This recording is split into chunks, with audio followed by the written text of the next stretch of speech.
전 세계 5위의 석유 매장량을 가진 검은 황금의 땅 이라크에서 민심의 분노가 화산처럼 폭발했습니다.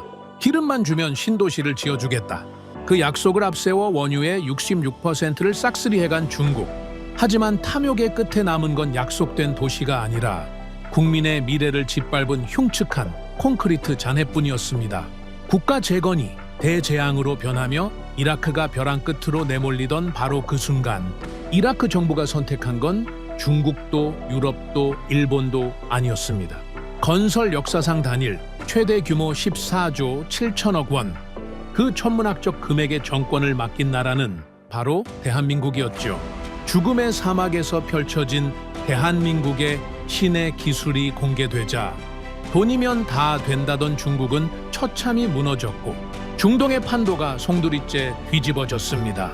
전 세계 건설사들이 군침을 흘리던 거대한 기회의 땅에서 세계 5위 석유 대국이 한국 앞에 무릎 꿇은 그 소름 돋는 반전 이야기 지금 시작합니다.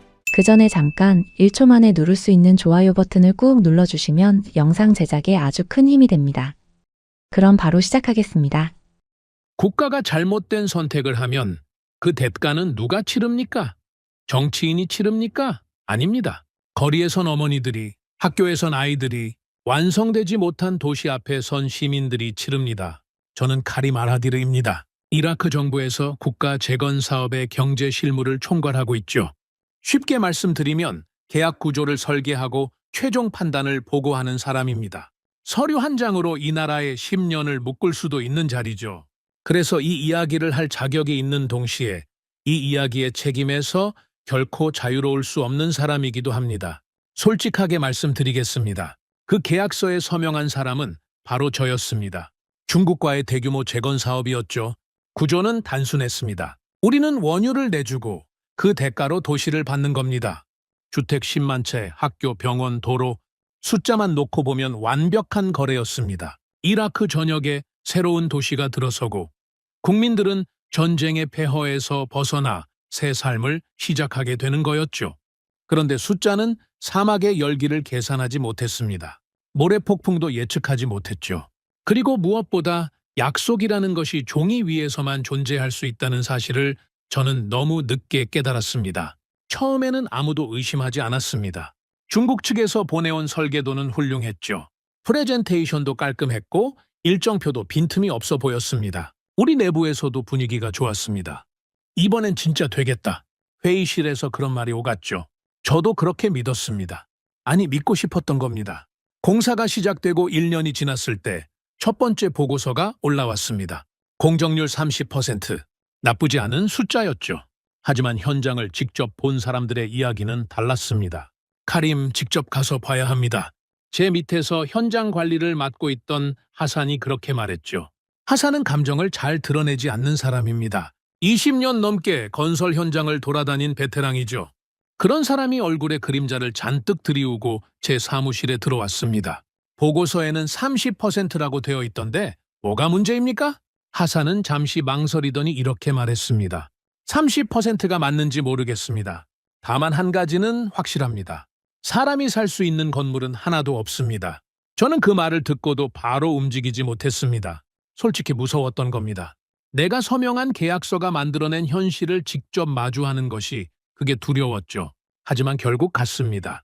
바그다드 남쪽 사막 한가운데 들어선 비스마야 신도시 현장이었죠. 차에서 내리는 순간 저는 말을 잃었습니다.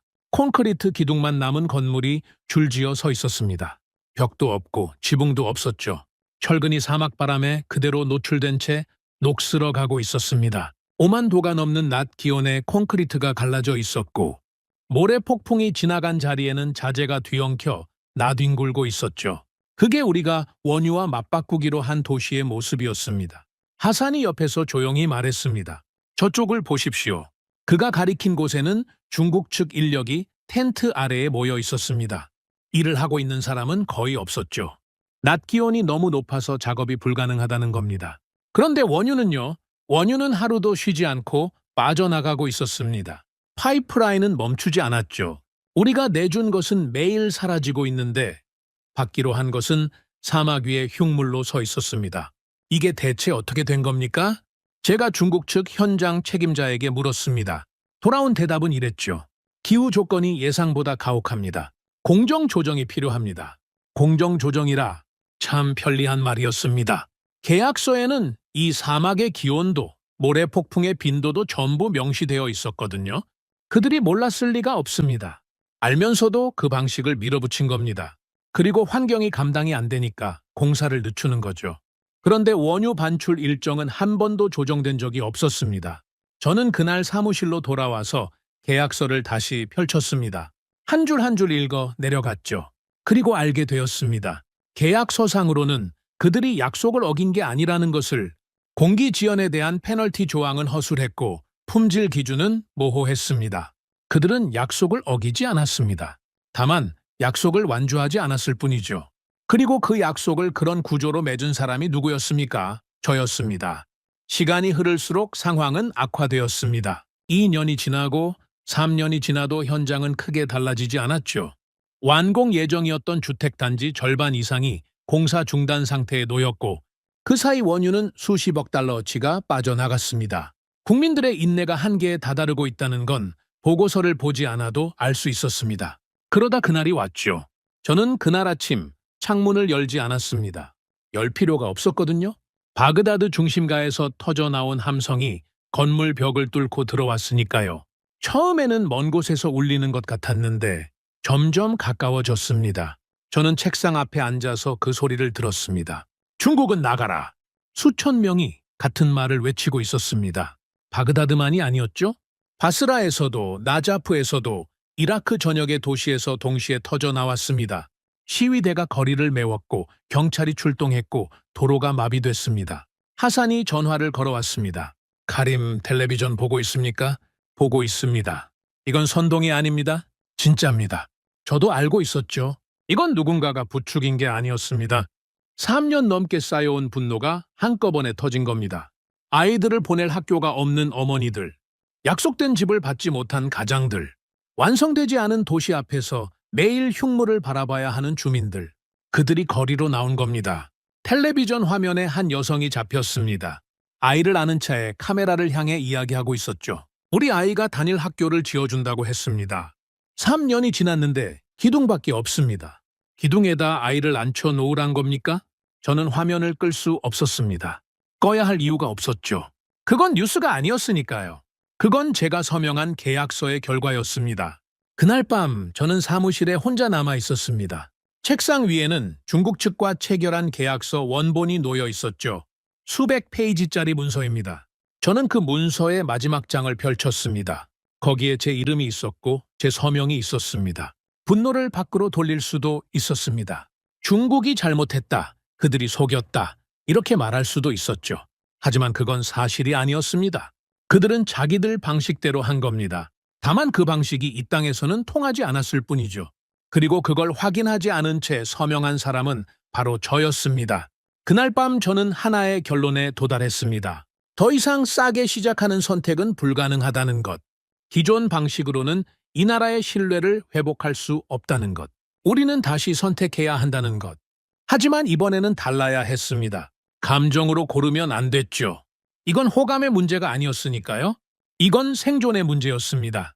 내가 다음에 서명할 그 한 장이 틀리면 이 나라는 10년을 잃습니다. 저는 펜을 내려놓고 창밖을 바라봤습니다. 바그다드의 밤은 조용해져 있었지만 그 고요함이 오히려 무거웠죠. 거리의 함성은 멈췄지만 분노는 사라지지 않았습니다. 다만 잠시 숨을 고르고 있을 뿐이었죠.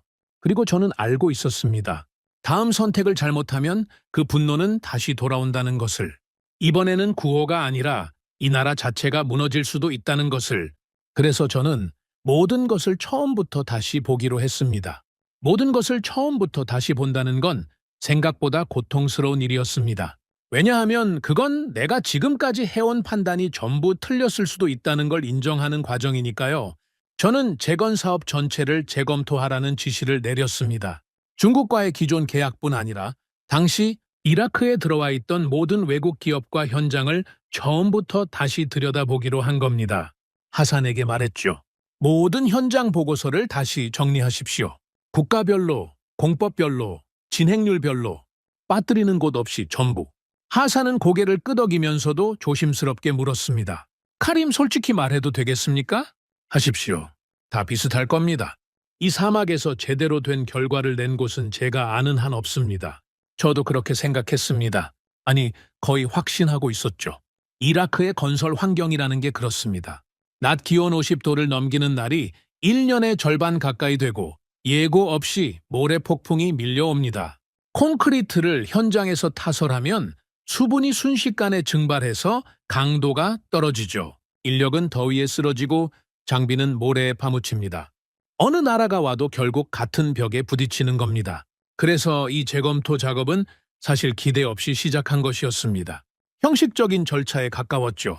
다음 선택을 하기 전에 근거를 마련해 두자, 그 정도의 마음이었습니다. 보고서가 쌓이기 시작했습니다. 하산의 팀이 현장을 돌면서 촬영한 사진, 공정률 비교표, 인력 운용 현황, 자재 수급 기록까지 책상 위에 서류가 산처럼 쌓여갔죠. 저는 그걸 하나하나 넘기면서 예상대로라는 생각을 했습니다. 지연, 부실, 중단, 재개, 다시 지연. 나라만 다르고 패턴은 똑같았으니까요. 터키 업체는 자재 수급에서 막혔고 이란 쪽은 정치적 문제로 중단과 재개를 반복하고 있었습니다. 유럽 컨소시엄은 설계는 훌륭했지만 이 기후에 적응하지 못해서 공정이 끝없이 밀리고 있었죠. 전부 다 같은 결론이었습니다. 이 사막은 누가 와도 이기지 못한다. 그런데 하산이 어느 날 서류 뭉치 하나를 따로 꺼내 제 앞에 놓았습니다. 표정이 달랐죠. 평소에 감정을 잘 드러내지 않는 사람인데 그날은 눈빛에 뭔가가 서려 있었습니다. 카림, 이건 좀 다릅니다. 뭐가 다릅니까? 한국입니다. 한국. 솔직히 말씀드리면 저는 그 순간 큰 기대를 하지 않았습니다. 한국이라는 나라에 대해 제가 아는 건 많지 않았거든요. 전자제품을 잘 만든다는 정도, 자동차 산업이 성장했다는 정도, 건설 분야에서 한국이라는 이름은 제 머릿속에 크게 자리 잡고 있지 않았죠. 중동 건설 시장에서 한국 기업이 활동하고 있다는 건 알았지만 솔직히 중국이나 유럽 업체들에 비하면 규모 면에서 비교가 될까 싶었습니다. 한국이 뭘 하고 있습니까? 하산이 사진 몇 장을 펼쳤습니다. 사막 한가운데 찍힌 항공사진이었죠. 저는 처음에 이라크 현장이 아닌 줄 알았습니다. 농담이 아닙니다. 진심으로 다른 나라의 사진이 잘못 섞여 들어온 줄 알았습니다. 왜냐하면 제가 지금까지 봐온 이라크의 건설 현장과 완전히 다른 풍경이었거든요. 줄이 맞았습니다. 건물과 건물 사이에 강역이 일정했고 도로 구획이 반듯하게 나뉘어 있었죠. 사진 한 장만 봐도 어디가 주거구역이고 어디가 상업구역인지 구분이 됐습니다. 소음과 혼란 대신 반복되는 공정의 규칙성이 보였습니다. 같은 사막, 같은 기후, 같은 조건인데 말입니다. 이게 비스마야 맞습니까? 맞습니다. 한국 기업이 맡고 있는 블록입니다. 같은 비스마야 안에서 이 정도 차이가 납니까? 하산이 고개를 끄덕였습니다. 저도 처음엔 믿기지 않아서 2번 확인했습니다. 저는 사진을 한 장 한 장 넘겼습니다. 넘길 때마다 불편해졌죠. 이건 감탄이 아니었습니다. 오히려 분노에 가까웠습니다. 같은 땅 위에서 이런 차이가 가능했다면 우리가 중국에 원유를 퍼주면서 받아낸 그 흉물 같은 결과는 대체 뭐였단 말입니까? 우리가 속은 겁니까? 아니면 우리가 제대로 살피지 못한 겁니까? 저는 직접 가보기로 했습니다. 한국 팀이 작업하고 있는 비스마야 남쪽 구역에 도착한 건 오후 늦은 시간이었습니다. 사막의 열기가 조금 수그러든 시간이었지만 그래도 여전히 숨이 막힐 정도였죠. 차에서 내리면서 저는 무의식적으로 중국 현장을 방문했던 그날을 떠올렸습니다. 텐트 아래 모여 쉬고 있던 인력들, 녹슨 철근, 갈라진 콘크리트. 그 기억이 자연스럽게 비교의 기준이 되었죠. 그런데 눈앞에 펼쳐진 풍경은 완전히 달랐습니다. 가장 먼저 눈에 들어온 건 완성된 건물이었습니다. 진행 중인 공사장이 아니라 이미 외벽까지 마감이 끝난 주거동이 줄지어 서 있었죠.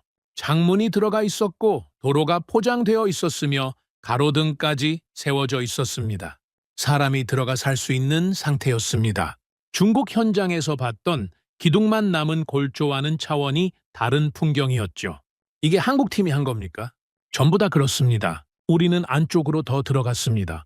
그리고 거기서 저는 이해할 수 없는 장면을 목격했습니다. 공사 현장이 돌아가고 있었습니다. 오후 늦은 시간인데도 인력이 움직이고 있었고 크레인이 작동하고 있었죠. 중국 현장에서는 이 시간이면 작업이 사실상 중단됐었습니다. 더위 때문에 작업이 불가능하다는 게 이유였죠. 그런데 한국 현장에서는 사람들이 움직이고 있었습니다.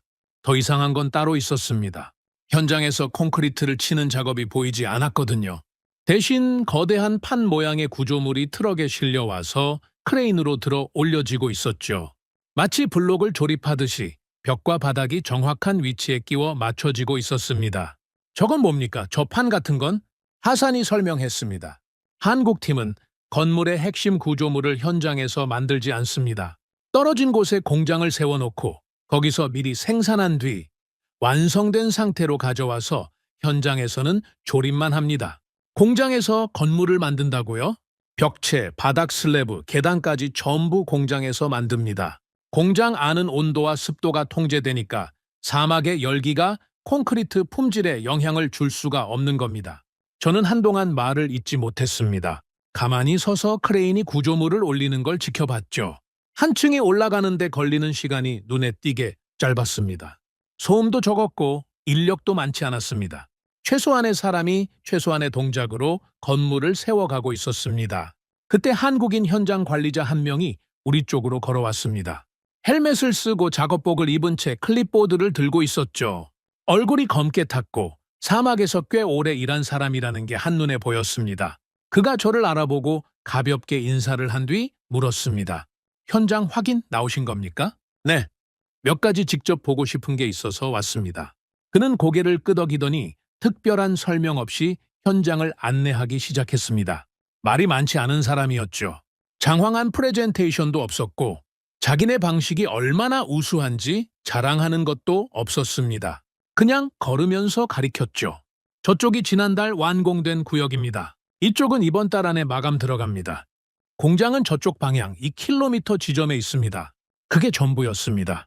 저는 오히려 그 태도가 더 강하게 와닿았죠. 설득하려 들지 않았습니다. 이미 완성된 결과를 보여줬을 뿐입니다. 말이 아니라 건물이 먼저 서 있었고 약속이 아니라 이미 지어진 도시가 증거로 놓여 있었습니다. 저는 완성된 주거동 하나에 직접 들어가 봤습니다. 벽면을 손으로 만져봤죠. 매끄러웠습니다. 균열이 없었습니다. 중국 현장에서 봤던 갈라진 콘크리트 벽과는 완전히 다른 촉감이었죠. 창문 프레임도 단단했고 바닥 마감도 고르게 처리되어 있었습니다. 하산이 옆에서 조용히 말했습니다. 카림, 제가 30년 가까이 현장을 다녔는데 한국 사람들처럼 일하는 팀은 처음 봅니다. 뭐가 그렇게 다릅니까? 하산은 한참을 생각하더니 이렇게 대답했죠. 중국 현장은 사막과 싸우고 있었습니다. 그런데 한국 현장은 사막을 피해가고 있습니다. 같은 전쟁인데 전략이 완전히 다른 겁니다. 중국은 이 열기 속에서 콘크리트를 부었고 한국은 처음부터 이 열기 밖에서 콘크리트를 만들었습니다. 어느 쪽이 이길지는 물어볼 필요도 없지 않겠습니까? 저는 그 말을 들으며 다시 한번 현장을 둘러봤습니다. 완성된 건물 뒤로 해가 지고 있었죠. 사막의 석양이 건물 외벽에 비치면서 금빛으로 물들고 있었습니다. 아름다운 풍경이었지만 저는 그걸 즐길 여유가 없었습니다. 왜냐하면 이건 단순히 좋은 현장을 발견한 게 아니었거든요. 만약 이게 진짜라면, 만약 한국의 이 방식이 예외가 아니라 이들의 표준이라면 그건 제가 지금까지 내린 모든 판단의 전제가 무너진다는 뜻이니까요. 가격으로 비교하고 속도로 재단하고 규모로 판단해온 그 모든 기준이 처음부터 잘못됐을 수 있다는 겁니다. 차로 돌아오는 길에 저는 하산에게 말했습니다. 한국팀에 대한 자료를 전부 모으십시오. 이 현장의 공정 기록, 품질 검사 결과, 인력 운용 방식, 자재 수급 경로, 하나도 빠뜨리지 마십시오. 하산이 고개를 끄덕이면서 물었습니다. 한국 쪽으로 방향을 바꾸자는 겁니까? 저는 고개를 저었습니다. 아직은 모릅니다. 오늘 본 것이 진짜인지 아닌지를 먼저 확인해야죠. 한 번의 방문으로 국가의 방향을 바꿀 순 없습니다. 그건 제 진심이었습니다. 한국이라는 나라에 대한 호감으로 판단을 흔들 수는 없었죠. 이건 감정의 문제가 아니라 증거의 문제였으니까요. 하지만 동시에 저는 이미 알고 있었습니다. 내 안에서 무언가가 바뀌기 시작했다는 걸. 지금까지는 다음 파트너를 고르는 게 숙제라고 생각했습니다. 그런데 오늘 이후로 질문 자체가 바뀌어 버렸죠. 한국이 보여준 이 결과가 예외적인 행운인지 아니면 반복 가능한 시스템인지 그걸 밝혀내는 것이 이제 제가 해야 할 가장 중요한 일이 되었습니다. 바그다드로 돌아오는 차 안에서 저는 창밖을 바라봤습니다. 사막이 어둠 속으로 잠기고 있었죠. 그 광활한 모래 벌판 위에 중국은 흉물을 남겼고 한국은 도시를 세우고 있었습니다. 같은 땅, 같은 하늘, 같은 바람 아래에서 그 차이가 어디서 오는 건지 저는 아직 정확히 알지 못했습니다. 하지만 반드시 알아내야 했죠. 왜냐하면 이번에 틀리면 다음은 없으니까요. 자료가 모이기 시작하자 저는 더 이상 감정으로 판단할 수 없다는 걸 깨달았습니다. 현장에서 느낀 인상이 아무리 강렬해도 그건 인상일 뿐이죠. 국가의 방향을 바꾸려면 인상이 아니라 숫자가 필요했습니다. 비교할 수 있는, 반박할 수 없는 냉정한 숫자 말입니다. 저는 하산에게 지시했습니다. 중국 현장과 한국 현장을 완전히 동일한 기준으로 비교하라고. 속도, 품질, 공정관리, 인력 운용, 자재 수급, 리스크 대응. 항목 하나도 빠뜨리지 말고 전부 숫자로 정리하라고 했죠. 감정 넣지 마십시오. 한국이 좋아 보인다, 중국이 나빠 보인다. 그런 판단 다 빼십시오. 숫자만 놓으십시오. 하산은 고개를 끄덕이고 팀을 꾸렸습니다. 일주일 뒤 비교 보고서 초안이 제 책상 위에 올라왔죠. 저는 그걸 펴들고 읽기 시작했습니다. 그리고 첫 페이지부터 손이 멈췄습니다. 공정률? 같은 기간 동안 중국 현장의 공정률은 38%, 한국 현장은 72%, 거의 2배 차이였습니다. 물론 맡은 블록의 규모가 다르니까 단순 비교는 위험하죠. 그래서 저는 단위 면적당 완공률로 다시 환산해 봤습니다. 결과는 더 벌어졌습니다. 한국 현장이 단위 면적 기준으로 중국 현장의 2배 반에 가까운 효율을 보여주고 있었죠. 품질. 이건 숫자보다 더 명확했습니다. 중국 현장에서 시공된 건물의 구조 강도 검사 결과를 보니 기준치를 밑도는 항목이 12건, 균열 보고가 37건, 한국 현장에서는 기준치 미달이 0건, 균열 보고가 3건이었습니다. 3건도 마감자의 단계에서 발생한 경미한 수준이었죠. 구조적 결함은 단 한 건도 없었습니다. 저는 보고서를 내려놓고 잠시 눈을 감았습니다. 이건 뭡니까? 이 격차는 대체 어디서 오는 겁니까? 하산을 불렀습니다. 이 숫자 검증했습니까? 2번 했습니다. 현장 실사팀이 따로 교차 확인까지 했습니다. 혹시 한국 측에서 자료를 손본 건 아닙니까? 하산이 고개를 저었습니다. 우리 팀이 직접 측정한 겁니다. 한국 측 자료는 참고만 했고 수치는 전부 우리 기준으로 뽑았습니다. 저는 더 이상 의심할 근거가 없었습니다. 하지만 숫자만으로는 충분하지 않았죠. 왜 이런 차이가 나는지 그 원인을 알아야 했습니다. 숫자는 결과를 말해주지만 원인을 말해주지는 않으니까요. 그래서 저는 다시 현장에 갔습니다. 이번에는 비교를 위해서였죠. 하루에 2곳을 돌았습니다. 오전에 중국 현장, 오후에 한국 현장, 같은 날 같은 눈으로 보는 겁니다. 중국 현장에 먼저 갔습니다. 마침 모래폭풍 경보가 떨어진 직후였죠. 현장은 사실상 마비 상태였습니다. 장비 위에 방수포를 덮어놓고 인력 대부분이 숙소로 철수한 상태였죠. 현장 책임자에게 물었습니다. 복구에 얼마나 걸립니까? 모래를 치우고 장비를 점검하면 이틀 정도 걸립니다. 이틀이요? 사막이니까요. 어쩔 수 없습니다. 어쩔 수 없다. 이 사막에서 그 말을 몇 번이나 들었는지 모릅니다. 기온이 높아서 어쩔 수 없고, 모래가 날려서 어쩔 수 없고, 인력이 버티질 못해서 어쩔 수 없다. 이 땅에서 건설을 한다는 건 어쩔 수 없는 것들과의 싸움이라고 다들 그렇게 말했죠. 오후에 한국 현장으로 이동했습니다. 같은 날이었고 같은 모래 폭풍이 지나간 뒤였습니다. 당연히 이쪽도 비슷한 상황일 거라고 예상했죠. 그런데 한국 현장에 도착했을 때 크레인이 움직이고 있었습니다. 저는 눈을 의심했습니다. 모래 폭풍이 지나간 지 몇 시간밖에 안 됐는데 어떻게 작업이 가능한 겁니까? 중국 현장에서는 이틀이 걸린다고 했는데 말이죠. 하산이 한국 측 현장 관리자에게 물었습니다. 폭풍 지나간 지 얼마 안 됐는데 바로 작업이 가능합니까? 한국인 관리자가 담담하게 대답했습니다. 핵심 구조물은 공장에서 만들어 오니까 현장 날씨에 영향을 받지 않습니다. 폭풍이 지나간 뒤에는 조립 구역만 정리하면 되죠. 대형 장비 점검하고 조립 라인 복구하는데 서너 시간이면 충분합니다. 서너 시간. 중국 현장의 이틀과 한국 현장의 서너 시간, 모래폭풍 한 번에 벌어지는 격차가 이 정도였습니다. 이게 1년에 수십 번 반복되면 어떻게 되겠습니까? 격차는 누적되고 누적된 격차는 결국 완성과 미완성의 차이가 되는 겁니다. 저는 그제야 이해하기 시작했습니다. 이건 능력의 차이가 아니었습니다. 중국 인력이 게으른 것도 아니고 중국 기술이 형편없는 것도 아니었죠. 방식의 차이였습니다. 접근 자체가 달랐던 겁니다. 중국은 자기들이 전 세계 어디서나 써먹던 방식을 그대로 가져왔습니다. 현장에서 철근을 세우고, 현장에서 콘크리트를 치고, 현장에서 양생하는 전통적인 방식이죠. 기후가 온화한 곳에서는 문제가 없는 방법입니다. 하지만 이곳은 이라크입니다. 낮 기온 50도의 사막이죠. 그 방식을 이 환경에 그대로 적용한 게 문제의 본질이었던 겁니다. 반면 한국은 출발점 자체가 달랐습니다. 이 사막에서는 어떤 방법이 통하는가? 거기서부터 설계를 시작한 겁니다. 결과적으로 나온 답이 현장 밖에서 만들어서 가져오는 방식이었죠. 사막의 열기를 이기려 하지 않고 열기가 닿지 않는 곳에서 핵심 공정을 끝내버린 겁니다. 그리고 더 중요한 발견이 있었습니다. 저는 한국 현장의 관리자가 교체된 적이 있는지 확인해 봤습니다. 있었죠. 교대 시점에 맞춰 새로운 관리자가 들어온 기록이 있었습니다.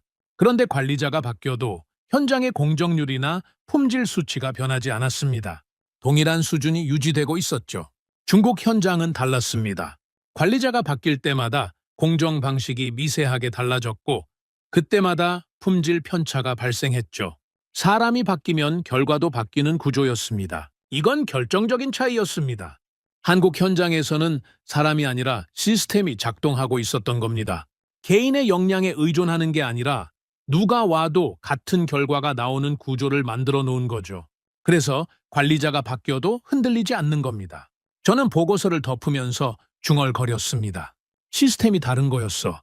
그때 전화가 왔습니다. 외교부 쪽에서 연락이 온 거였죠. 내용은 간단했습니다. 중국 대사관 측에서 면담을 요청해 왔다는 겁니다. 무슨 건입니까? 재건 사업 관련입니다. 기존 파트너십 유지에 대해 논의하고 싶다고 합니다. 저는 전화를 끊고 잠시 생각했습니다. 타이밍이 절묘했죠. 우리가 한국 현장을 집중적으로 살펴보기 시작한 게 알려진 겁니다. 이쪽에서 움직이면 저쪽에서 감지하는 건 당연한 일이죠. 특히 이 규모의 사업에서는 말입니다. 며칠 뒤 비공식적인 채널을 통해 더 구체적인 메시지가 도착했습니다. 중국 측의 입장은 명확했죠. 기존 계약을 유지할 경우 가격을 추가로 인하할 수 있다. 물량도 더 넓힐 수 있다. 가격 인하, 물량 확대.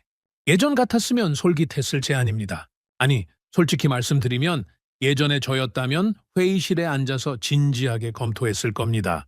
싸게 많이 짓는다는데 마다할 이유가 뭐가 있겠습니까? 하지만 저는 이미 숫자를 봐버렸습니다. 그리고 현장을 두 눈으로 확인해버렸죠. 싸게 시작해서 어떤 결과를 낳았는지 바로 며칠 전까지 거리에서 국민들이 외쳐대지 않았습니까? 같은 실수를 두 번 하는 건 실수가 아니라 무능입니다. 하산이 조심스럽게 물었습니다. 중국 측 면담에 응하시겠습니까? 응하겠습니다. 하산이 살짝 놀란 표정을 지었죠. 의례적으로 만나는 겁니다. 외교적 결례를 만들 필요는 없으니까요. 하지만 방향은 바뀌지 않습니다. 그럼 방향이 정해진 겁니까? 저는 잠시 망설였습니다. 그리고 정확하게 말했죠. 아직 정해진 건 아닙니다. 하지만 하나는 확실해졌습니다. 이번 선택은 누가 더 싸게 해주느냐의 문제가 아닙니다. 이 나라가 어떤 방식의 미래를 걸 것이냐의 문제입니다. 그걸 혼동하면 안 됩니다. 하산이 고개를 끄덕였습니다. 그의 표정에서 처음으로 안도 같은 것이 보였죠. 30년 넘게 현장을 돌아다닌 사람이 이 방향 전환이 옳다는 걸 피부로 느끼고 있었던 겁니다.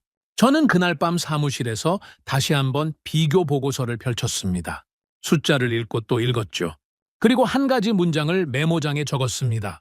국가는 싸게 시작하면 반드시 비싸게 끝난다. 이건 교훈이 아니었습니다. 우리가 온몸으로 겪은 사실이었죠.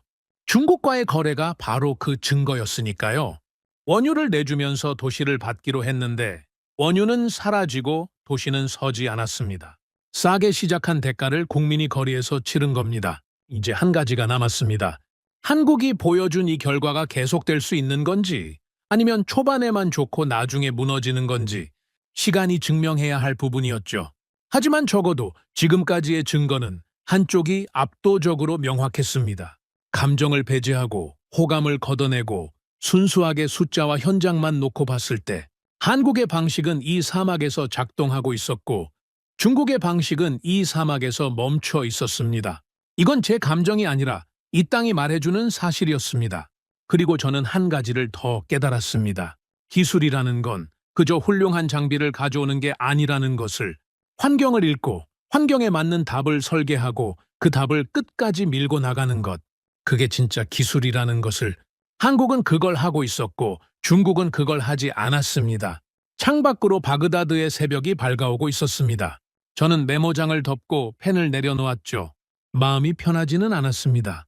방향을 바꾼다는 건 기존에 쌓아온 모든 관계를 재조정한다는 뜻이니까요.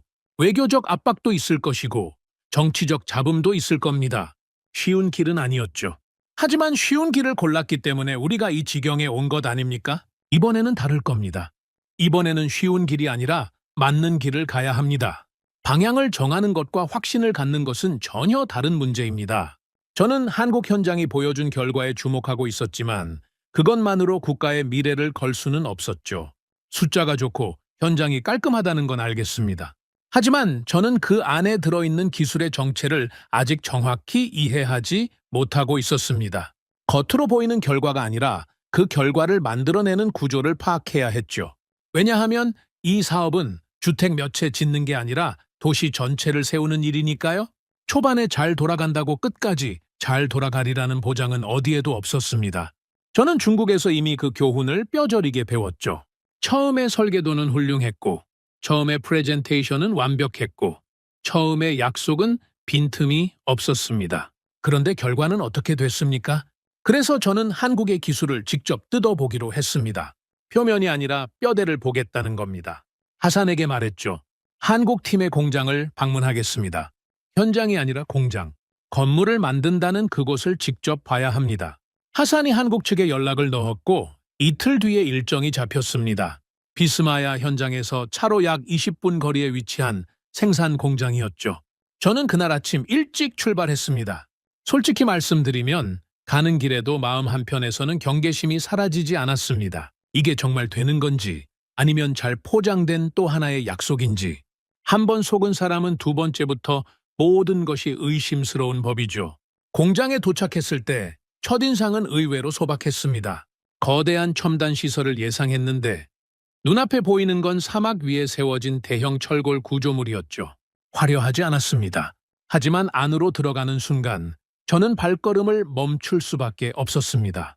규모가 상상 이상이었습니다. 축구장 여러 개를 이어놓은 것 같은 공간 안에서 콘크리트 구조물이 줄줄이 만들어지고 있었죠. 벽체, 바닥 슬래브, 계단, 발코니 패널까지 건물의 모든 부분이 이 안에서 생산되고 있었습니다. 가장 먼저 눈에 들어온 건 온도였습니다. 바깥은 45도가 넘는 사막이었는데 공장 내부는 서늘했죠. 정확히 말하면 서늘한 게 아니라 통제되고 있었습니다. 온도와 습도가 일정하게 관리되고 있었죠. 안내를 맡은 한국인 기술자가 설명했습니다. 말투가 간결한 사람이었죠. 콘크리트는 양생 과정에서 온도와 습도의 영향을 직접적으로 받습니다. 바깥에서 타설하면 수분이 너무 빨리 증발해서 내부에 미세균열이 생기죠. 이게 장기적으로 구조 강도를 떨어뜨립니다. 공장 안에서 만들면 그 변수를 완전히 제거할 수 있습니다. 저는 물었습니다. 그럼 바깥에서 짓는 것과 비교해서 강도 차이가 얼마나 납니까? 같은 배합 기준으로 약 30% 이상 높은 강도가 나옵니다. 환경 변수를 제거했기 때문이죠. 30%. 같은 재료, 같은 배합인데 환경만 바꿨을 뿐인데 30%가 차이 난다. 저는 그 숫자를 머릿속에서 곱씹었습니다. 중국 현장에서 갈라져 있던 콘크리트 벽이 떠올랐죠. 그게 기술 부족이 아니라 환경 통제의 실패였다는 걸 이제야 정확히 이해한 겁니다. 공장 안을 따라 걸으면서 생산 과정을 하나하나 봤습니다. 철근이 자동으로 배치되고 콘크리트가 주입되고 일정 시간 양생을 거친 뒤 틀에서 분리되는 과정이 연속적으로 이루어지고 있었죠. 마치 자동차 생산 라인처럼 흘러갔습니다. 하루에 몇 개나 생산됩니까? 벽체 기준으로 하루 약 120개 이상 생산합니다. 바닥 슬래브까지 합치면 더 나오죠. 하루에 120개. 저는 잠깐 계산을 했습니다. 한 동의 주거 건물에 들어가는 벽체 수를 대입하면 이 공장 하나에서 매일 여러 동분의 구조물이 쏟아져 나오는 겁니다. 현장에서 하나하나 쌓아 올리는 방식과는 속도 자체가 차원이 다를 수밖에 없었죠. 하지만 저를 진짜 멈추게 한 건 속도가 아니었습니다. 공장 한쪽에 완성된 구조물이 줄지어 놓여 있었는데 저는 거기 다가가서 표면을 손으로 만져봤습니다. 매끄러웠습니다. 이음새가 균일했고 표면에 기포나 균열이 전혀 없었죠. 그리고 모든 구조물의 품질이 같았습니다. 첫 번째 것과 100번째 것의 차이를 눈으로 구분할 수 없었죠. 이게 전부 같은 품질로 나옵니까? 한국인 기술자가 고개를 끄덕였습니다. 틀이 동일하고 배합이 동일하고 양생 조건이 동일하니까요. 사람의 숙련도에 따라 결과가 달라지는 구조가 아닙니다. 사람에 따라 결과가 달라지지 않는 구조. 저는 그 말이 가슴에 박혔습니다. 중국 현장에서는 관리자가 바뀔 때마다 품질이 흔들렸죠. 숙련된 기술자가 빠지면 공정이 흐트러지고 새 인력이 적응하는데 또 시간이 걸렸습니다. 결국 사람에 의존하는 시스템은 사람이 변수가 되는 겁니다. 한국은 그 변수를 아예 구조적으로 제거해버린 거였죠. 공장을 나오면서 저는 한국인 기술자에게 한 가지를 더 물었습니다. 솔직하게 답해 주십시오. 이 방식을 왜 선택한 겁니까? 현장에서 짓는 것보다 공장을 세우고 운영하는 비용이 더 들지 않습니까? 그가 잠시 생각하더니 이렇게 대답했습니다. 초기 투자는 더 듭니다. 공장을 짓고 장비를 들여놓고 라인을 세팅하는 데 상당한 비용이 들어가죠. 단기적으로 보면은 현장 타설이 더 쌉니다. 그런데도 이 방식을 고집하는 이유가 뭡니까? 이 땅에서는 이 방법밖에 답이 없기 때문입니다. 그는 바깥을 가리켰습니다. 오후에 태양이 사막 위에 내리쬐고 있었죠. 아지랑이가 피어오르는 모래 벌판이 끝없이 펼쳐져 있었습니다. 저 바깥에서 콘크리트를 치면 열중 3개는 기준 이하가 나옵니다. 기준 이하인 걸 알면서도 그 위에 다음 층을 올려야 하는 상황이 생기죠. 그렇게 지은 건물이 10년 뒤에도 서 있을 거라고 누가 보장할 수 있겠습니까? 우리는 그걸 받아들일 수 없었습니다. 저는 아무 말도 하지 못했습니다. 그가 한 말의 무게가 천천히 내려앉았죠. 그건 기술 자랑이 아니었습니다. 그건 철학이었습니다. 이 사막의 조건을 인정하고 그 조건 안에서 타협하지 않을 방법을 찾아낸 거였죠. 싸게 가는 게 아니라 이 환경에서 유일하게 맞는 길을 선택한 겁니다. 비용이 더 들더라도 차로 돌아오면서 하산이 말했습니다. 카림 아까 그 기술자 말 들으셨죠? 초기 투자가 더 든다고 했습니다. 내부 보고할 때 그 부분이 걸릴 겁니다. 윗선에서는 당연히 비용부터 따질 테니까요. 맞는 말이었습니다.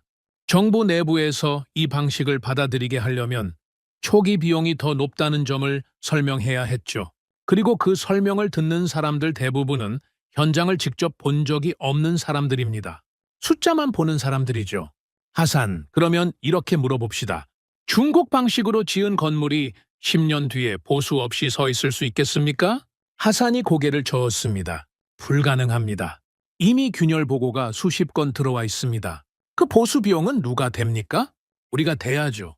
그럼 처음에 싸게 지어도 나중에 보수하고 재시공하고 부실을 메꾸는 데 드는 비용까지 합치면 결국 얼마가 됩니까? 하산은 대답하지 못했습니다. 계산할 필요도 없었죠. 답은 뻔했으니까요. 싸게 시작한 건물은 반드시 비싸게 끝납니다. 우리는 이미 그걸 경험했으니까요. 저는 그날 밤 보고서를 작성하기 시작했습니다. 한국의 기술 방식에 대한 분석 보고서였죠. 감정을 철저히 배제하고 숫자와 구조만으로 논리를 세웠습니다. 하지만 보고서 마지막에 저는 한 줄을 추가했습니다. 기술이란 자연을 이기는 힘이 아니라 자연을 계산에 넣는 지혜입니다. 한국은 이 사막을 계산에 넣었고 그래서 이 사막에서 유일하게 작동하는 방식을 만들어냈습니다. 이건 제 감상이 아니었습니다. 현장이 증명하고 있는 사실이었죠. 하지만 사실을 확인하는 것과 그 사실을 관철시키는 것은 완전히 다른 차원의 싸움이었습니다. 한국의 기술이 맞다는 걸 제가 아무리 확신해도 그걸 정부 전체가 받아들이게 만드는 건 또 다른 문제였죠. 특히 중국이 가만히 있지 않을 거라는 건 누구나 예상할 수 있는 일이었습니다. 그리고 제 예상은 정확했습니다. 한국 공장을 방문하고 돌아온 다음 날부터 중국 측의 움직임이 달라지기 시작했죠. 비공식 채널을 통해 전달된 메시지가 더 이상 제안이 아니라 경고에 가까워지고 있었습니다. 기존 파트너십을 재고하는 것은 양국 관계에 영향을 줄 수 있다. 외교적 수사로 포장되어 있었지만 메시지는 명확했죠.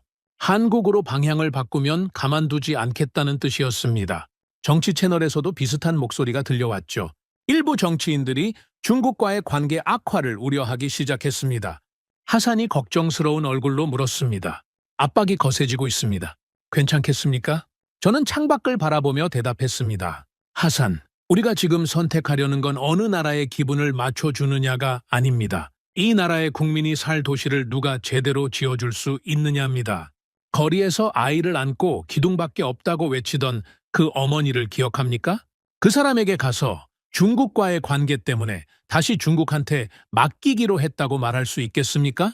하산은 아무 말이 없었습니다. 못합니다. 저는 그 말을 할 수 없습니다. 그러니까 우리는 맞는 길을 가는 겁니다. 누가 더 싸게 해주느냐가 아니라 누가 이 땅을 이길 수 있느냐. 기준은 그겁니다. 그리고 지금까지 이 기준을 통과한 건 한국뿐입니다. 바깥에서는 바람이 불고 있었습니다. 모래를 머금은 사막의 바람이었죠. 그 바람 속에서 누군가는 멈추고 누군가는 계속 짚고 있었습니다. 선택은 점점 선명해지고 있었습니다. 중국의 방역은 제가 예상한 것보다 빠르고 그리고 훨씬 조직적이었습니다. 한국 공장을 방문하고 돌아온 지 일주일도 되지 않아서 저는 3건의 공식 서한을 받았습니다. 하나는 중국 대사관에서, 하나는 이라크 외교부 내부에서, 그리고 마지막 하나는 국회 경제위원회 소속 의원실에서 온 것이었죠. 겉으로는 각기 다른 발신자였지만 내용의 뼈대는 하나였습니다. 기존 파트너십의 가치를 제고해달라.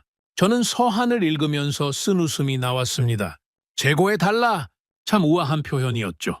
하지만 이 표현 뒤에 숨어있는 실제 메시지는 완전히 달랐습니다. 한국 쪽으로 방향을 틀면 가만두지 않겠다. 그 뜻이었죠. 며칠 뒤에는 더 구체적인 움직임이 시작됐습니다. 중국 측에서 새로운 제안서를 보내왔거든요. 내용을 보고 저는 솔직히 놀랐습니다. 기존 계약 대비 가격을 20% 추가 인하하겠다는 거였습니다. 거기에 공사 범위도 확대해서 원래 계약에 포함되지 않았던 상업, 시설과 공공건물까지 추가로 지어주겠다고 했죠. 숫자만 보면 파격적인 제안이었습니다. 하산이 제안서를 훑어보더니 말했습니다. 카림, 이건 거의 믿지는 조건 아닙니까? 이 가격에 이 범위를 하면 중국 쪽도 손해를 볼 텐데요. 그러니까 더 위험한 겁니다. 무슨 뜻입니까? 손해를 감수하면서까지 계약을 유지하려는 이유가 뭐겠습니까? 이건 사업이 아니라 자리를 지키려는 겁니다. 이라크 시장에서 밀려나면 중동 전체에서 신호가 바뀌니까요. 이라크가 한국을 선택했다. 이 소식이 퍼지면 사우디도, 쿠웨이트도, 카타르도 생각이 달라질 수 있습니다.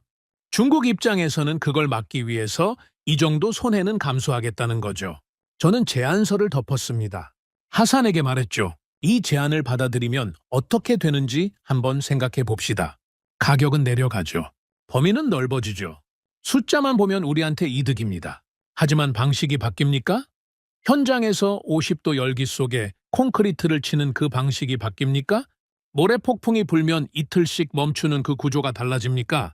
하산이 고개를 저었습니다. 달라지지 않습니다. 그렇습니다.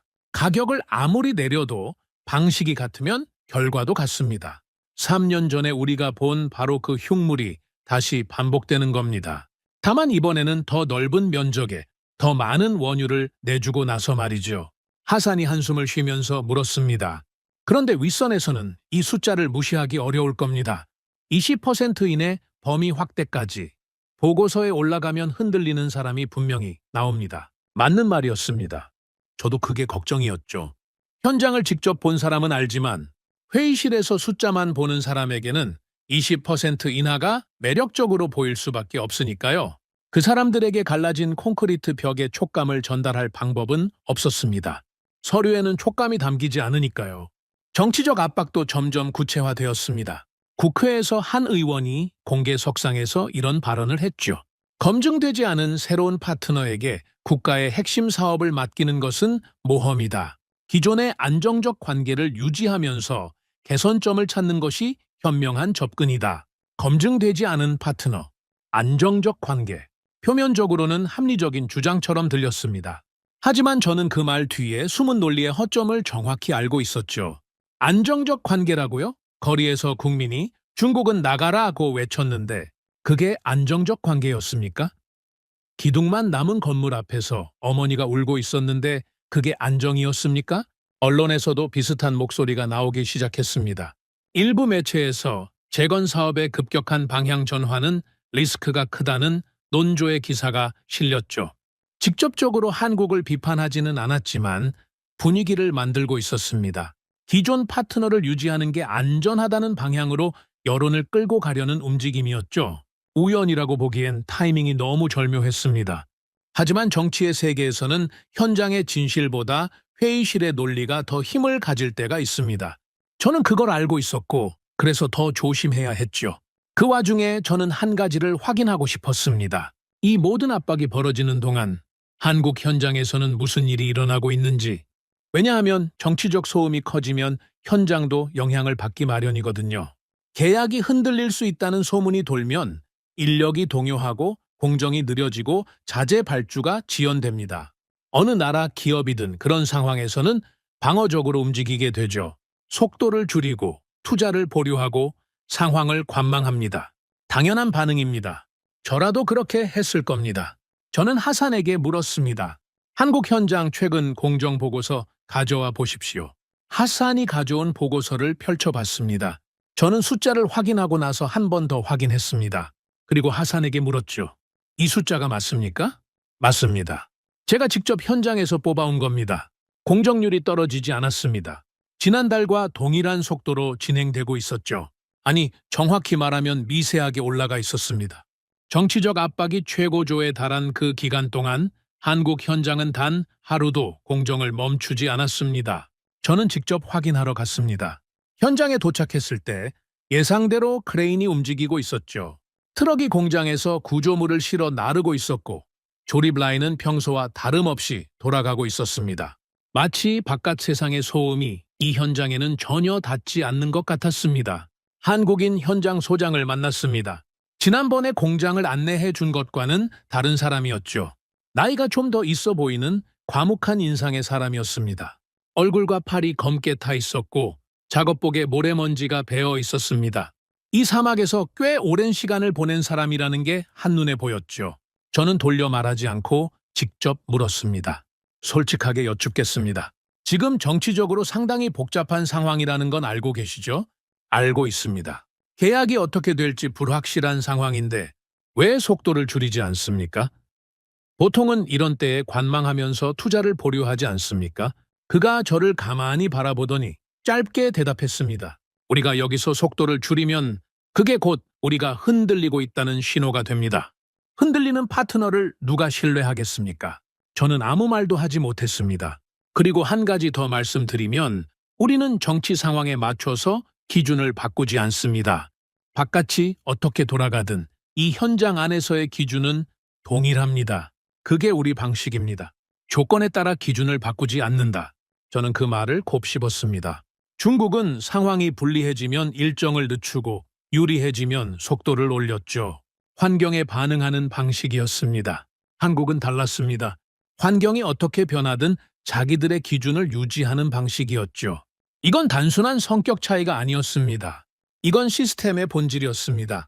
흔들리지 않는 현장을 만들기 위해서는 흔들리지 않는 원칙이 있어야 하고 그 원칙을 지키는 사람들이 있어야 하는 겁니다. 한국의 기술이라는 게 단순히 공법의 우수성만을 뜻하는 게 아니라는 걸 저는 그제야 완전히 이해했습니다. 기술은 공법이기도 하지만 동시에 태도이기도 했던 거죠. 현장을 돌아보면서 저는 한 가지 장면을 더 목격했습니다. 한국인 기술자 한 명이 이라크인 노동자 옆에 쪼그려 앉아서 도면을 펴놓고 뭔가를 설명하고 있었죠. 언어가 완벽하게 통하지는 않는 것 같았습니다. 손짓과 그림을 섞어가면서 이야기하고 있었거든요. 하지만 그 이라크인 노동자의 표정에는 짜증이나 답답함이 없었습니다. 오히려 집중하고 있었죠. 이해하려고 노력하고 있었습니다. 하산이 그 장면을 보면서 말했습니다. 중국 현장에서는 저런 모습을 본 적이 없습니다. 중국 쪽은 자기들끼리 일하고 이라크 인력은 단순 노동만 시켰죠. 기술 이전이랄 게 전혀 없었습니다. 저는 그 말을 듣고 고개를 끄덕였습니다. 한국 사람들은 이 사막에서 건물만 짓고 있는 게 아니었습니다. 함께 일하는 방법을 만들고 있었죠. 떠난 뒤에도 남는 것을 만들고 있었던 겁니다. 현장을 나서면서 저는 뒤를 돌아봤습니다. 한국인 기술자들이 여전히 일하고 있었죠.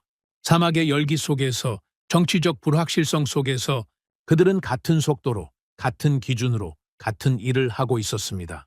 계약이 유지될지, 취소될지, 어떻게 될지 모르는 상황에서도 말입니다. 그 뒷모습이 오래 남았습니다. 바그다드로 돌아오는 길에 전화가 한 통 왔습니다. 외교부 차관보였죠. 카림, 중국 측 대사가 직접 면담을 요청했습니다. 이번에는 거절하기 어려울 겁니다. 알겠습니다. 일정 잡아주십시오. 전화를 끊고 하산이 물었습니다. 면담에서 뭐라고 하실 겁니까? 들을 겁니다. 그들이 뭘 가져오는지. 하지만 하산, 한 가지는 분명히 해둡시다. 뭡니까? 이 선택은 중국이 싫어서 바꾸는 게 아닙니다. 중국이 나쁘다거나 한국이 좋다거나 그런 감정의 문제가 아닌 거죠. 이건 더 근본적인 질문입니다. 저는 잠시 말을 멈췄다가 이어갔습니다. 우리나라가 어떤 방식의 문명을 들여올 것이냐? 결국 그 질문인 겁니다. 값싸게 빨리 짓고 나중에 무너지는 방식을 택할 거냐? 아니면 처음에 더 들이더라도 이 땅에서 버틸 수 있는 방식을 택할 거냐? 이건 업체 선정이 아니라 국가의 기준을 세우는 일입니다. 하산이 조용히 고개를 끄덕였습니다. 창밖으로 바그다드의 거리가 보였죠. 3년 전 바로 저 거리에서 국민들이 외쳤습니다. 중국은 나가라고. 그 분노가 사라진 게 아니었습니다. 잠시 가라앉아 있을 뿐이었죠. 만약 우리가 같은 실수를 반복하면 그 분노는 다시 폭발할 겁니다. 그때는 구호가 아니라 이 정부 자체를 향할 수도 있었죠. 그날 밤 저는 사무실에 혼자 앉아서 2장의 사진을 나란히 놓았습니다. 왼쪽은 중국 현장 사진이었습니다. 기둥만 남은 건물, 녹슨 철근, 갈라진 콘크리트, 방치된 자재. 오른쪽은 한국 현장 사진이었죠. 줄 맞춰 들어선 주거동, 포장된 도로, 가로등이 서 있는 깨끗한 거리. 같은 나라 안에서, 같은 사막 위에서, 같은 시간 동안 벌어진 일의 결과였습니다. 저는 오른쪽 사진을 한참 들여다봤습니다. 이게 진짜라는 건 이미 확인했죠. 숫자로도, 현장으로도, 사람으로도. 한국이 보여준 결과는 일관됐고 압박 속에서도 흔들리지 않았습니다. 이제 남은 건 하나였습니다.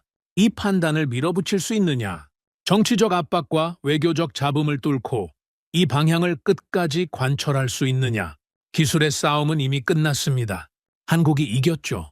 하지만 정치의 싸움은 이제 시작이었습니다. 저는 사진 2장을 서류 파일에 넣고 파일 표지에 한 줄을 적었습니다. 이 선택은 호감의 문제가 아니다. 생존의 문제다. 그리고 파일을 닫았습니다. 내일부터가 진짜 싸움이었죠. 모든 것이 제 궤도에 오르고 있다고 생각했습니다. 한국의 기술은 검증됐고 현장은 흔들림 없이 돌아가고 있었고 정치적 압박에도 방향은 흔들리지 않았죠. 저는 처음으로 이 사업이 제대로 될 수 있겠다는 감각을 느끼기 시작했습니다. 조심스럽게, 아주 조심스럽게요. 그런데 위기라는 건 항상 예상하지 못한 곳에서 옵니다. 그날 아침 하산이 평소와 다른 얼굴로 제 사무실에 들어왔습니다. 서류 한 뭉치를 들고 있었는데 손이 미세하게 떨리고 있었죠. 30년 넘게 현장을 누빈 사람의 손이 떨린다는 건 보통 일이 아니라는 뜻이었습니다. 카림, 큰일입니다. 무슨 일입니까? 미수금입니다. 하산이 서류를 제 책상 위에 내려놓았습니다. 저는 첫 장을 펼쳤죠. 숫자를 보는 순간 눈앞이 하얘졌습니다. 약 8,400억 원. 한국 기업에 지급되지 않은 공사 대금이 그 규모로 쌓여 있었습니다. 저는 숫자를 다시 읽었습니다. 한 자리씩 짚어가면서 틀림없었습니다. 8,400억 원이 밀려 있었죠. 이게 어떻게 된 겁니까? 하산이 설명했습니다. 원인은 복합적이었죠. 이라크 정부의 예산 집행 지연, 원유 가격 변동으로 인한 재정 수입 감소, 그리고 여러 부처 사이의 행정 절차 병목이 겹친 결과였습니다. 어느 한 곳의 잘못이라고 딱 잘라 말하기 어려운 시스템 전체의 지연이 누적된 거였죠. 한국 측에서는 뭐라고 합니까? 아직 공식적인 항의는 없습니다. 하지만 카림, 이 금액이면 어떤 기업이든 버티기 어렵습니다. 8,400억이 밀린 상태에서 공사를 계속하라는 건 자기 돈으로 남의 나라 도시를 지으라는 것과 같습니다. 저는 의자에 등을 기대고 천장을 바라봤습니다. 머릿속에서 최악의 시나리오가 돌아가기 시작했죠. 한국이 떠난다. 공사 대금을 받지 못한 상태에서 한국 기업이 철수를 결정한다. 명분은 충분합니다. 어느 나라 기업이든 이 정도 미수금이면 사업을 중단할 권리가 있죠. 계약서에도 그런 조항이 있을 겁니다. 지급 지연이 일정 기간을 넘기면 시공사는 공사를 중단하고 철수할 수 있다. 법적으로, 도의적으로 어떤 기준으로 봐도 한국 측의 잘못은 없습니다. 그러면 어떻게 됩니까? 비스마야 현장이 멈춥니다. 크레인이 멈추고 트럭이 멈추고 공장이 멈춥니다. 지금까지 쌓아올린 모든 것이 그 자리에서 정지하는 거죠. 완성된 건물은 사람이 들어가지 못한 채 사막 바람을 맞고 진행 중인 블록은 골조만 남은 채 방치됩니다. 중국이 남긴 흉물과 똑같은 풍경이 되는 겁니다. 다만 이번에는 변명할 수도 없죠. 중국 때는 그래도 그들의 기술이 부족했다고 말할 수 있었습니다. 하지만 이번에는 한국의 기술은 완벽했습니다. 문제는 우리였죠. 돈을 제때 주지 못한 건 우리니까요. 그리고 가장 두려운 건 그 다음이었습니다. 한국이 떠나면 다음에 누가 오겠습니까? 어느 나라, 어느 기업이 이라크를 믿고 들어오겠습니까? 중국한테 당하고 한국한테 돈도 못 주는 나라. 그 낙인이 찍히면 우리는 다시는 제대로 된 파트너를 구하지 못할 수도 있었습니다. 저는 두 손으로 얼굴을 감쌌습니다. 하산이 조용히 서 있었죠. 솔직히 두려웠습니다. 이 이야기를 하면서 처음으로 이 말을 합니다. 저는 그 순간 진심으로 두려웠습니다. 지금까지는 판단의 무게가 무거웠지만 그래도 방향이 보였죠. 한국이라는 답이 있었으니까요. 그런데 이 순간은 달랐습니다. 답을 찾아놓고도 그 답을 지킬 수 없게 되는 그런 종류의 두려움이었습니다. 내가 아무리 옳은 판단을 해도 돈이 없으면 아무것도 안 된다. 그 냉혹한 현실이 목을 조여왔죠. 며칠이 지나도 상황은 나아지지 않았습니다. 재정부에 긴급 예산 집행을 요청했지만 돌아온 답변은 검토 중이었죠. 검토 중이라는 말이 이라크 관료 사회에서 무엇을 의미하는지는 설명할 필요도 없을 겁니다. 빠르면 몇 주, 느리면 몇 달. 한국 기업이 그 시간을 기다려줄 거라는 보장은 어디에도 없었습니다. 저는 한국 측 현장 소장에게 면담을 요청했습니다. 이 상황을 숨기거나 돌려 말할 생각은 없었죠. 솔직하게 이야기하는 것 말고는 제가 할 수 있는 게 없었으니까요. 면담 장소는 비스마야 현장 사무실이었습니다. 작은 컨테이너 건물이었죠. 에어컨이 돌아가고는 있었지만 사막의 열기를 완전히 막지는 못해서 실내에도 미세한 더위가 남아 있었습니다. 한국인 소장이 맞은편에 앉았죠. 그 과묵한 표정은 여전했습니다. 저는 단도직입적으로 말했습니다. 미수금 상황에 대해 이야기하러 왔습니다. 현재 밀린 금액이 상당하다는 건 알고 계실 겁니다. 알고 있습니다. 솔직히 말씀드리겠습니다. 지금 당장 이 문제를 해결할 수 있는 확실한 방법이 없습니다. 재정부의 요청은 넣었지만 시간이 걸릴 겁니다. 얼마나 걸릴지는 저도 장담할 수 없습니다. 저는 잠시 말을 멈췄습니다. 그리고 가장 하기 싫었던 말을 했죠. 만약 이 상황에서 철수를 결정하신다면 저는 그것을 막을 명분이 없습니다. 계약상으로도 충분한 사유가 됩니다. 한국인 소장은 아무 말 없이 저를 바라봤습니다. 꽤 긴 침묵이었죠. 컨테이너 밖에서 크레인이 움직이는 소리가 들렸습니다. 아직 현장은 돌아가고 있었습니다. 그가 입을 열었습니다. 한 가지 여쭤보겠습니다. 하십시오. 이라크 정부는 이 사업을 계속할 의지가 있습니까? 있습니다. 그건 제가 보장합니다. 지급은 결국 이루어집니까? 반드시. 시기의 문제일 뿐 지급하지 않겠다는 게 아닙니다. 그가 다시 침묵했습니다. 그리고 천천히 말했죠. 저희 본사에서도 이 상황을 주시하고 있습니다. 이 규모의 미수금이면 경영진에서 철수를 논의하는 게 당연한 수순이죠. 저는 심장이 내려앉는 느낌이었습니다. 하지만 그가 말을 이었습니다.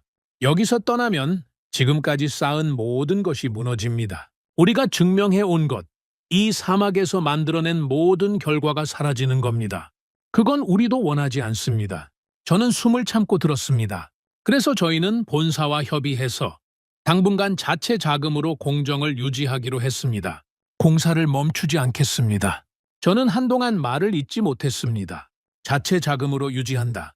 8,400억 원을 받지 못한 상태에서 자기 돈을 들여서 남의 나라 도시를 계속 짓겠다는 겁니다. 이게 사업적으로 합리적인 판단입니까? 아닙니다. 어떤 교과서를 펼쳐봐도 이건 맞지 않는 결정이죠. 미수금이 이 규모면 철수가 정답입니다. 그런데 한국은 남겠다고 했습니다. 저는 그제야 깨달았습니다. 이건 사업이 아니었습니다. 적어도 한국 사람들에게 이건 단순한 사업이 아니었던 거죠.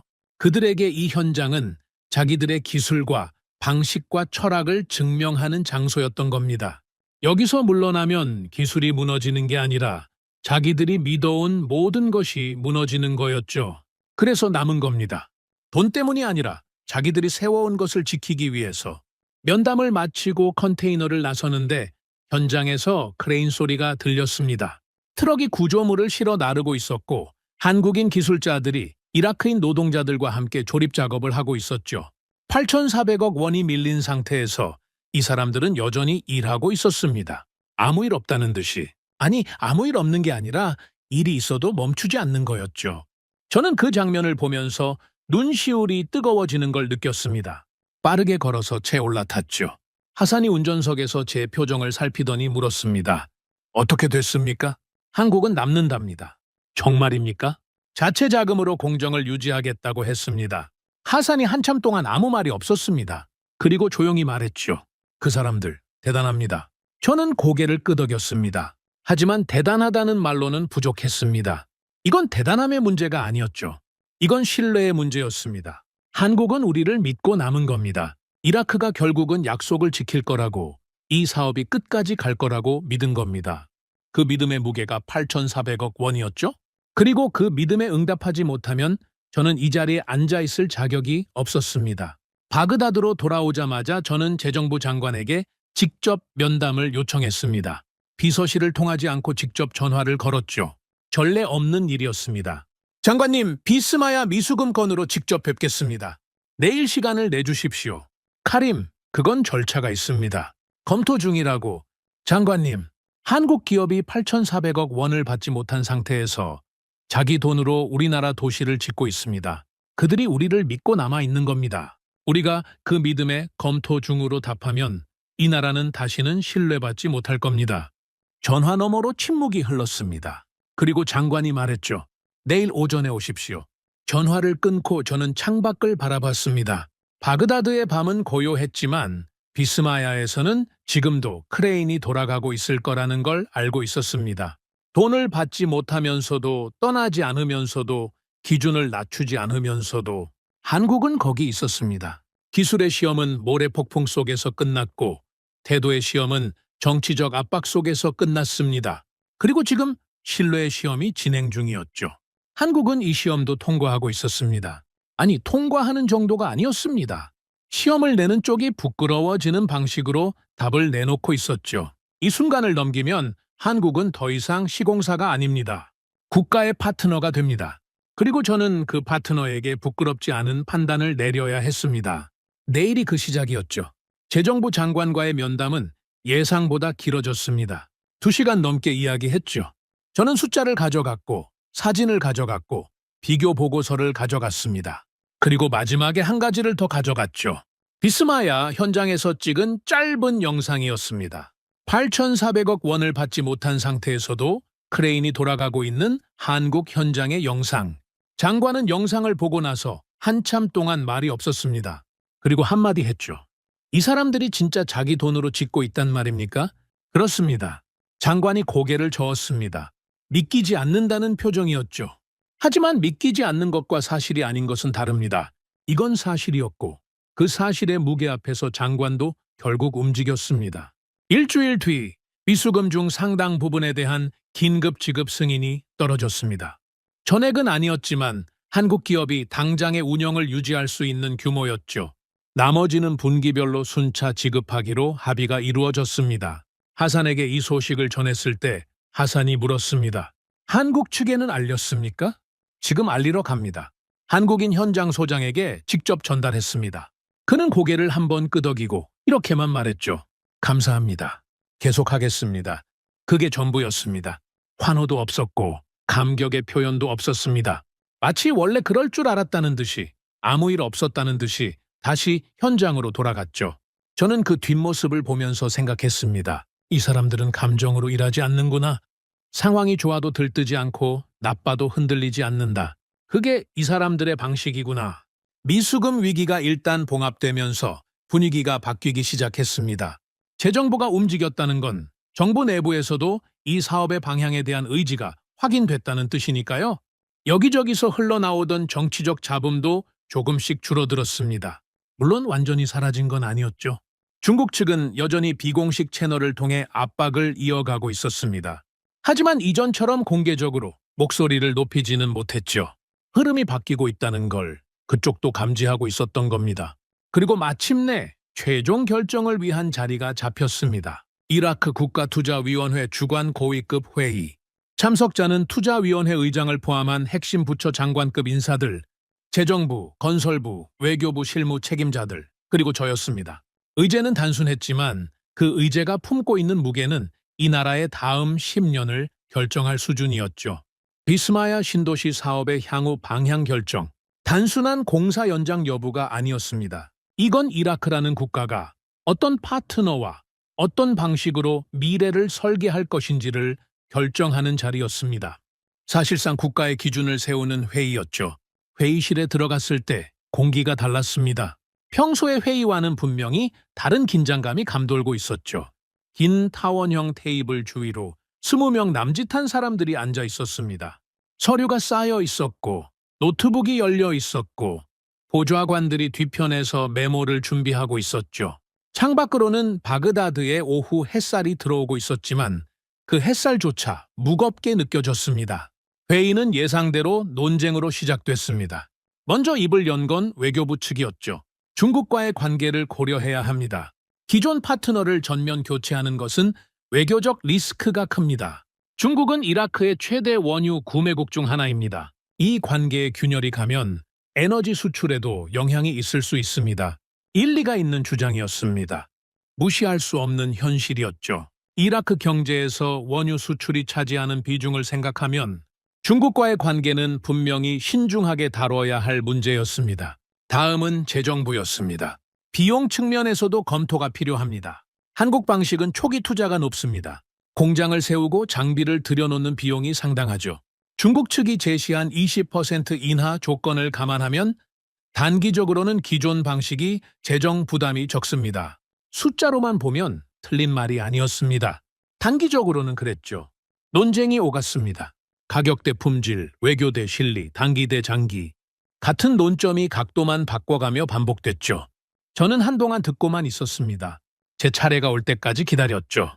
그리고 투자위원회 의장이 저를 바라봤습니다. 카림, 당신은 현장을 직접 본 사람입니다. 의견을 들어봅시다. 저는 자리에서 일어섰습니다. 준비해온 보고서가 있었지만 그걸 펼치지 않았습니다. 대신 회의실에 있는 사람들을 한 명 한 명 바라보면서 말했죠. 여기 계신 분들 대부분은 현장을 직접 보신 적이 없을 겁니다. 그래서 제가 본 것을 말씀드리겠습니다. 회의실이 조용해졌습니다. 중국 현장에 가면 기둥만 남은 건물이 줄지어 서 있습니다. 벽도 없고 지붕도 없습니다. 철근이 녹슬고 콘크리트가 갈라져 있죠. 3년 넘게 원유를 내주면서 받기로 한 도시의 현실이 그겁니다. 아무도 말하지 않았습니다. 한국 현장에 가면 사람이 들어가 살 수 있는 건물이 서 있습니다. 창문이 달려 있고 도로가 포장되어 있고 가로등이 세워져 있습니다. 같은 사막입니다. 같은 기후입니다. 같은 모래 폭풍이 지나갑니다. 그런데 결과가 이렇게 다릅니다. 저는 잠시 숨을 고르고 이어갔습니다. 비용이 걱정된다는 말씀 이해합니다. 한국 방식이 초기 비용이 높다는 것도 사실입니다. 하지만 여쭙겠습니다. 중국 방식으로 지은 건물의 보수 비용은 누가 됩니까? 균열이 간 구조물을 다시 뜯어 고치는 비용은 결국 완공하지 못해서 처음부터 다시 지어야 하는 비용은 그걸 전부 합치면 싸게 시작한 게 정말 싼 겁니까? 재정부 장관이 시선을 피했습니다. 외교적 리스크가 있다는 말씀도 이해합니다. 중국과의 관계가 중요하다는 것 저도 압니다. 하지만 한 가지만 물어보겠습니다. 3년 전 거리에서 국민들이 뭐라고 외쳤습니까? 회의실에 무거운 침묵이 내려앉았습니다. 중국은 나가라. 그렇게 외쳤습니다. 우리 국민이 우리 거리에서 우리가 선택한 파트너를 향해 그렇게 외친 겁니다. 그 분노의 원인을 해결하지 않고 같은 파트너를 유지하면 그 분노는 다시 돌아옵니다. 그때는 중국을 향하는 게 아니라 이 테이블에 앉아 있는 우리를 향할 겁니다. 아무도 반박하지 않았습니다. 그리고 한 가지 더 말씀드리겠습니다. 한국 기업은 8,400억 원을 받지 못한 상태에서도 현장을 떠나지 않았습니다. 자기 돈으로 공사를 이어갔습니다. 어떤 기업이 그렇게 합니까? 계약서에 철수 사유가 명확히 있는 상황에서 떠나도 아무도 비난하지 못할 상황에서 남은 겁니다. 저는 테이블 위에 서류 파일을 열었습니다. 2장의 사진을 꺼내 테이블 가운데에 나란히 놓았죠. 왼쪽은 중국 현장, 오른쪽은 한국 현장. 이 2장의 사진이 모든 논쟁의 답입니다. 같은 땅, 같은 하늘, 같은 조건에서 나온 2가지 결과입니다. 우리가 선택해야 할 건 어느 쪽 사진이 우리 국민에게 돌아갈 것이냐. 그겁니다. 회의실이 완전히 고요해졌습니다. 저는 자리에 앉았죠. 긴 침묵이 이어졌습니다. 보좌관들의 펜소리도 멈춰 있었죠. 창밖에서 바람소리만 희미하게 들렸습니다. 저는 손을 무릎 위에 올려놓고 기다렸습니다. 할 말은 다 했으니까요. 이제 판단은 제 손을 떠난 거였죠. 투자위원회 의장이 자리에서 천천히 일어났습니다. 60대 후반에 흰 머리카락이 섞인 중후한 인상의 사람이었죠. 이라크 정재계에서 30년 이상을 보낸 사람이었습니다. 그가 테이블 가운데 놓인 2장의 사진을 내려다봤습니다. 오른쪽 사진, 한국 현장 사진을 한참 바라보더니 회의실 전체를 둘러봤죠. 그리고 한 문장을 말했습니다. 우리는 돈에 베팅하는 게 아닙니다. 당신들의 방식에 베팅하겠습니다. 회의실의 공기가 바뀌었습니다. 순간적으로, 하지만 분명하게. 반대 의견을 내던 사람들도 더 이상 입을 열지 않았죠. 의장의 한마디가 테이블 위의 모든 논쟁을 끝낸 겁니다. 후속 절차는 빠르게 진행됐습니다. 기존 계약이 수정 체결됐죠. 계약 금액은 대폭 증액되었습니다. 공사 기간은 장기로 연장됐고 자녀 주택과 기반 시설에 대한 권한이 한국 측에 전면 위임됐습니다. 단순한 시공 계약이 아니었죠. 도시 전체의 설계와 완성을 맡기는 수준이었습니다. 서명이 이루어지는 순간 저는 펜을 들고 잠시 멈췄습니다. 몇 년 전 이와 같은 자리에서 중국과의 계약서에 서명했던 기억이 스쳤거든요. 그때도 이 자리에서 펜을 들었습니다. 그때는 숫자가 완벽하다고 믿었죠. 그리고 그 결과가 어떻게 됐는지는 이미 다 말씀드렸습니다. 이번에는 달랐습니다. 이번에 제가 믿는 건 숫자가 아니었죠. 사막 위에서 이미 증명된 방식, 압박 속에서도 흔들리지 않은 태도, 돈을 받지 못하면서도 떠나지 않은 사람들. 그게 이번 서명의 근거였습니다. 펜을 내려놓은 뒤 한국 측 대표와 악수를 했습니다. 그는 짧게 말했죠. 잘 만들겠습니다. 3마디였습니다. 장황한 감사 인사도 거창한 약속도 없었죠. 그냥 잘 만들겠다고. 그런데 그 3마디가 제가 지금까지 들은 어떤 프레젠테이션보다 무겁게 느껴졌습니다. 왜냐하면 이 사람들은 말로 약속하는 사람들이 아니라 이미 만든 것으로 증명하는 사람들이었으니까요. 회의실을 나서면서 하산이 옆에서 조용히 말했습니다. 카림 해냈습니다. 저는 고개를 저었습니다. 아직 아닙니다. 계약은 시작일 뿐이죠. 이 계약이 끝까지 가야 합니다. 건물이 서고 사람이 들어가 살고 아이들이 학교에 다니고 그때서야 해낸 겁니다. 하지만 속으로는 알고 있었습니다. 오늘 이 자리에서 바뀐 건 계약서만이 아니라는 걸. 이라크가 파트너를 고르는 기준이 바뀐 겁니다. 누가 싸게 해주느냐가 아니라 누가 끝까지 남느냐. 이제 그게 우리의 기준이 됐죠. 건물 밖으로 나왔을 때 바그다드의 저녁 바람이 불었습니다. 사막의 모래를 머금은 따뜻한 바람이었죠. 그 바람을 맞으면서 저는 비스마야를 떠올렸습니다. 지금 이 순간에도 한국 기술자들은 거기서 일하고 있을 겁니다. 크레인은 돌아가고 있을 거고 트럭은 구조물을 실어 나르고 있을 거고 사막 위의 도시가 한층 한층 올라가고 있을 겁니다. 이제 그 도시는 우리가 함께 만드는 겁니다. 비스마야의 계약이 체결된 뒤 저는 한동안 긴장을 놓지 못했습니다. 계약서에 서명하는 건 시작일 뿐이라는 걸 저는 뼈저리게 알고 있었으니까요. 중국과의 계약도 서명하는 순간에는 완벽해 보였습니다. 문제는 항상 그 이후에 드러나죠. 그래서 저는 지켜봤습니다. 수정 계약이 체결된 이후 한국 현장이 어떻게 변하는지, 아니 변하지 않는지를. 달이 지나고 계절이 바뀌고 또 달이 지나도 한국 현장은 같았습니다. 같은 속도, 같은 기준, 같은 방식, 계약 금액이 올라갔다고 해서 갑자기 더 잘하는 것도 아니었고, 그렇다고 느슨해지는 것도 아니었죠. 처음부터 끝까지 동일한 수준이 유지되고 있었습니다. 비스마야의 변화가 나타나기 시작한 건 그 즈음이었습니다. 완성된 주거동에 실제로 사람들이 입주하기 시작한 거죠. 처음에는 소규모였습니다. 몇십 가구가 먼저 들어갔죠. 하지만 그 몇십 가구의 반응이 퍼지기 시작했습니다. 하산이 어느 날 현장에서 돌아와서 말했습니다. 카림, 입주한 주민들 반응을 직접 들어봤습니다. 어떻습니까? 한 가장이 이렇게 말하더군요. 처음에는 믿지 않았다고. 또 기둥만 세워놓고 끝나는 줄 알았다고. 그런데 진짜 집이 완성되어 있으니까 열쇠를 받는 순간 손이 떨렸답니다.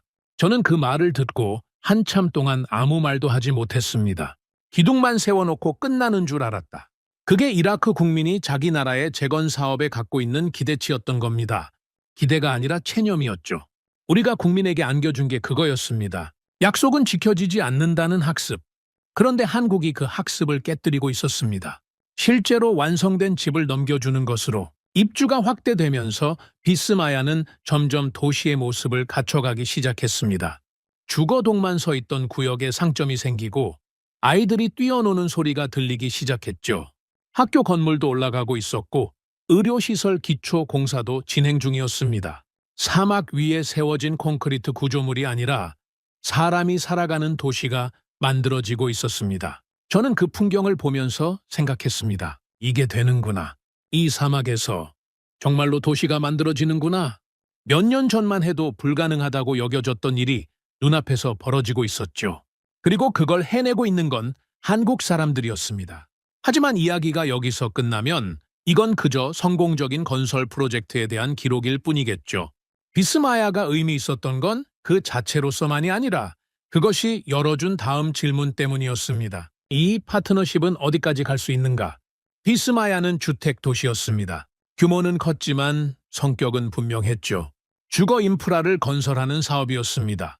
하지만 이라크가 진짜로 필요한 건 주택만이 아니었습니다. 이 나라가 다시 일어서려면 경제의 동맥이 되는 인프라가 필요했죠. 그리고 그 동맥의 중심에 있는 게 바로 항구였습니다. 알포항, 이라크가 가진 유일한 페르시아만 관문입니다. 이 항구를 통해 이라크의 물자가 나가고 세계의 물자가 들어옵니다. 에너지, 물류, 안보, 이 세 가지가 교차하는 국가 핵심 축이죠.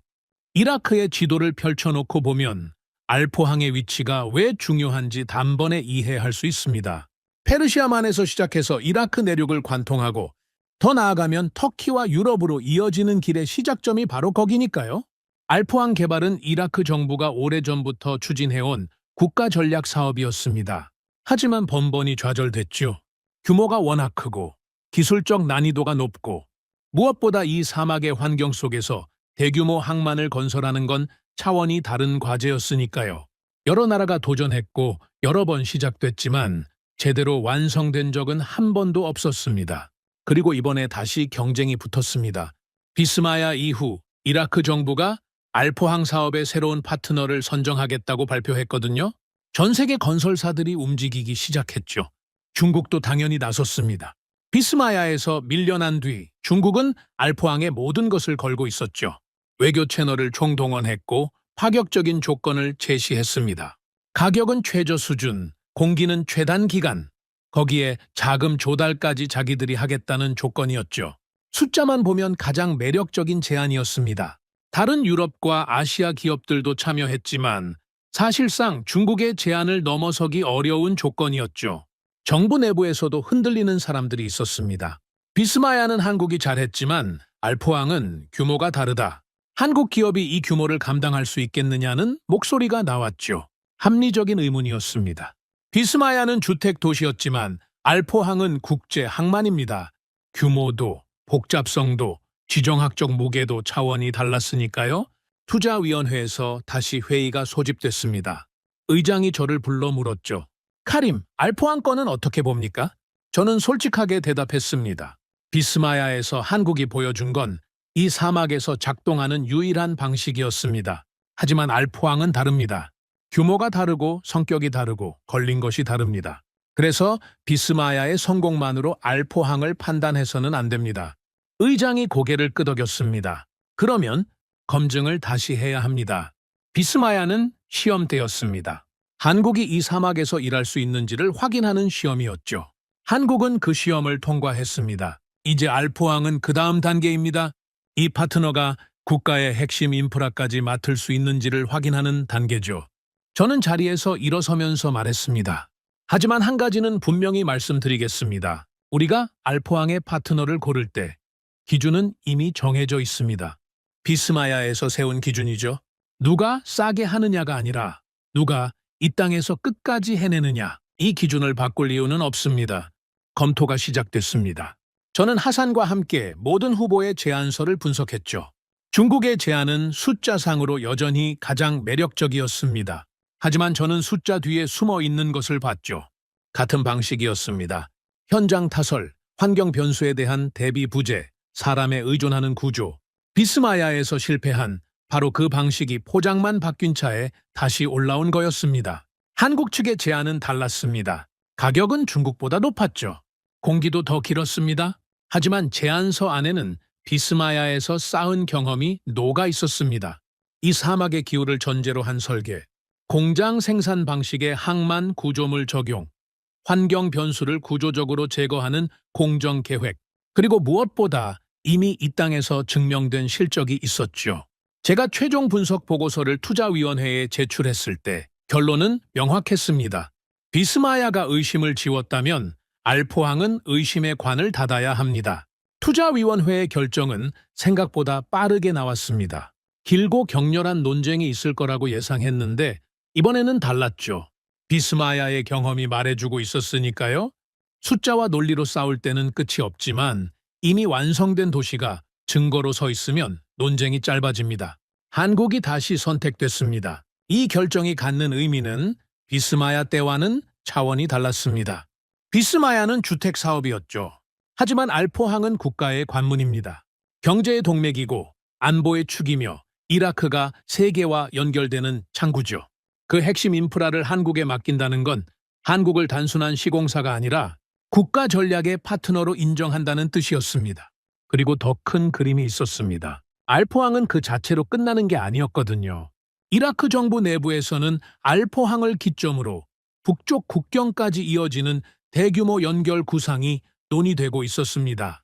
항구에서 시작해서 내륙의 물류 거점들을 잇고 최종적으로는 터키를 거쳐 유럽까지 연결되는 경제 회랑이죠. 이게 실현되면 이라크의 위치가 완전히 재정이 됩니다.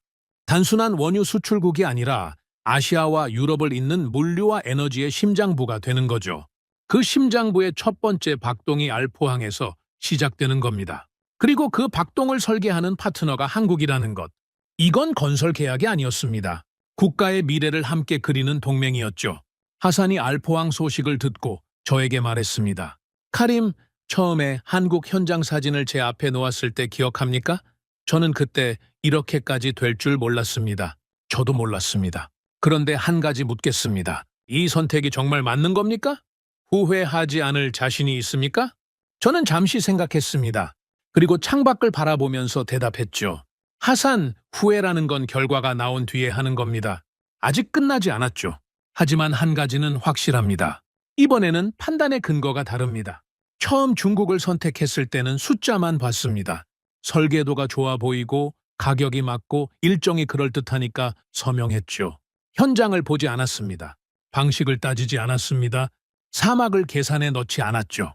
저는 하산을 바라봤습니다. 이번에는 다릅니다. 저는 현장을 봤습니다. 모래 폭풍이 지나간 뒤에 서너 시간 만에 크레인을 돌리는 걸 봤고 50도 사막에서 갈라지지 않는 콘크리트를 만져봤고 8,400억 원을 받지 못하면서도 떠나지 않는 사람들을 만났습니다. 그 사람들이 정치적 압박 속에서도 기준을 바꾸지 않는 걸 지켜봤고 이라크인 노동자 옆에 쪼그려 앉아서 도면을 설명하는 모습을 목격했습니다. 저는 말을 이었습니다. 한국을 선택한 건 한국이 완벽해서가 아닙니다. 이 사막에서 끝까지 해낼 수 있다는 걸 이미 증명했기 때문입니다.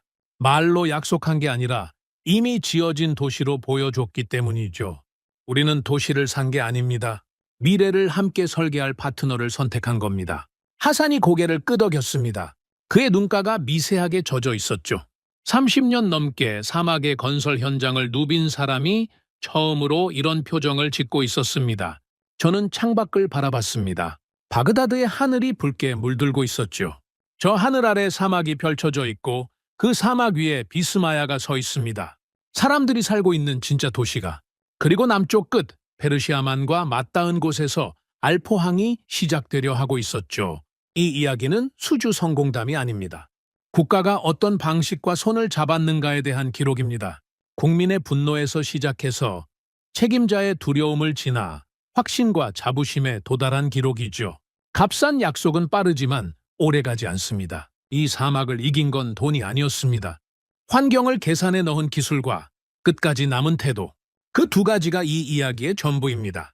그리고 저는 이제 믿습니다. 비스마야가 의심을 지웠다면 알포항은 의심의 관을 닫은 겁니다.